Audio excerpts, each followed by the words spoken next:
Assalamualaikum warahmatullahi wabarakatuh. Sebelumnya perkenalkan, nama saya Viva Jono, mahasiswa S1 PGG Informatika Universitas Berasia. Nomor induk mahasiswa 2304010102087. Di sini saya akan melakukan pembahasan mengenai ujian tengah semester, yaitu khususnya untuk mata kuliah arsitektur dan organisasi komputer. Untuk yang pertama, kita akan membahas mengenai arsitektur komputer dan juga organisasi komputer. Pada bagian ini kita menjelaskan bahwa arsitektur komputer adalah sesuatu yang berfokus pada desain konseptual sistem, termasuk bagaimana CPU, memori, dan instruksi bekerja secara fungsional. Organisasi komputer ini telah mengarah pada implementasi fisik komponen tersebut, misalnya bagaimana sinyal bekerja, kemudian bagaimana pipeline diimplementasikan, serta bagaimana sirkuit dan cache dibangun. Kemudian perbandingan antara keduanya dapat dilihat melalui tabel aspek seperti pada set instruksi, pipeline, unit control, dan contoh implementasi seperti register antara serta teknologi rangkaian. Perbandingan ini dapat dilihat melalui aspek tersebut, di mana arsitektur biasanya menjawab mengenai apa yang dilakukan komputer, kemudian untuk organisasi menjawab bagaimana cara komputer melakukannya. Untuk studi kasus yang diambil, pada contohnya di sini kita mengambil prosesor pada HP atau smartphone, kemudian embedded system pada kendaraan, dan juga arsitektur pada PC personal modern. Kemudian pengaruh terhadap performa dan kompabilitas sendiri dapat dilihat pada tabel berikut. Di tabel ini untuk performa pada arsitektur, dia menyediakan pilihan arsitektural seperti tipe instruction set atau desain hierarki memori. Performa pada organisasi biasanya lebih spesifik mengimplementasikan potensi dari performa itu sendiri. Untuk kompabilitasnya, pada arsitektur komputer, kompabilitas merupakan masalah arsitektur. Arsitektur ini mendefinisikan standar interface yang diharapkan oleh software. Pada organisasi komputer, kompabilitas ini berarti organisasi memiliki dampak langsung pada kompabilitas seperti perangkat software, sehingga pada berbagai organisasi dengan arsitektur yang sama. Untuk yang kedua, peran bus dalam arsitektur komputer. Peran bus sendiri ini biasanya dibagi menjadi 3 jenis utama, yaitu ada address bus, control bus, dan juga data bus. Untuk address bus ini biasanya menentukan lokasi memori yang dituju. Untuk control bus mengatur sinyal kontrol seperti operasi baca dan tulis.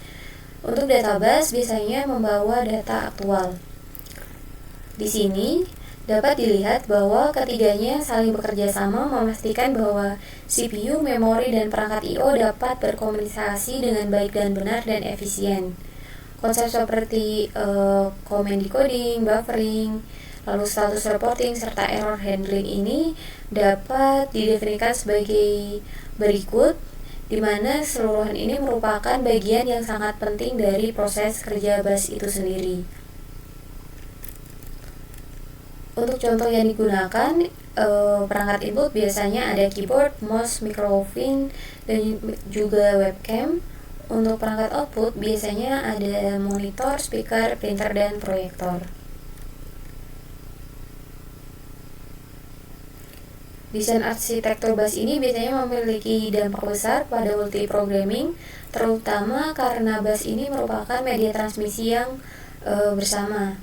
Dalam multiprogramming biasanya banyak program yang saling bersaing untuk mengakses sumber daya secara bersama-sama, sehingga perebutan bus menjadi hambatan yang kritis. Dampaknya sendiri biasanya adanya hambatan performansi, sehingga desain bus ini perlu diprogram secara baik dan efisien untuk mengurangi persaingan tersebut. Kemudian yang ketiga, kita akan membahas mengenai memori dan hierarkinya. Hierarki memori sendiri dimulai dari register, cache, RAM, hingga penyimpanan sekunder seperti hard disk dan tape. Semakin dekat ke CPU, memori semakin cepat, namun kapasitasnya semakin kecil. Untuk yang selanjutnya yaitu konsep locality. Lokalitas memori ini biasanya menjelaskan mengapa sistem komputer dapat bekerja secara efisien. Kemudian program cenderung mengakses data atau instruksi yang berdekatan dalam waktu singkat. Konsep penting lain di sini yaitu ada paging, page table, dan juga TLB. Paging sendiri berarti membagi memori ke dalam bentuk ukuran blok yang tetap atau nama lainnya seperti page dan frame untuk memetakan memori virtual ke memori fisik. Yang kedua yaitu TLB, yaitu cache yang cepat untuk digunakan mempercepat transisi alamat. Dan yang ketiga yaitu page table. Page table sendiri berarti peta lokasi dari suatu memori virtual. Lalu selanjutnya kita akan membahas mengenai page fault. Page fault ini sendiri biasanya berdampak besar pada EAT atau Effective Access Time karena disk jauh lebih lambat dibandingkan dengan RAM. Di sini sendiri upaya langkah dari page fault sendiri biasanya ada upaya akses, trap ke kernel, dan juga intervensi dari OS.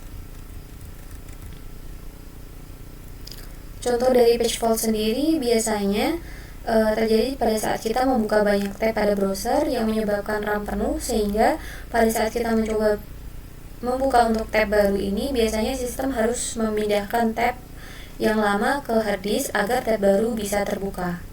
Seperti itu. Dampaknya dari page fault ini sendiri biasanya kembali ke itu EAT atau Effective Access Time, antara lain yang dapat meningkatkan waktu akses memori secara drastis karena sistem harus mengambil data dan penyimpanan sekunder atau disk yang jauh lebih lambat dari RAM. Mungkin sekian yang dapat saya sampaikan, kurang lebihnya saya mohon maaf. Wabillahi taufiq wal hidayah. Wassalamualaikum warahmatullahi wabarakatuh.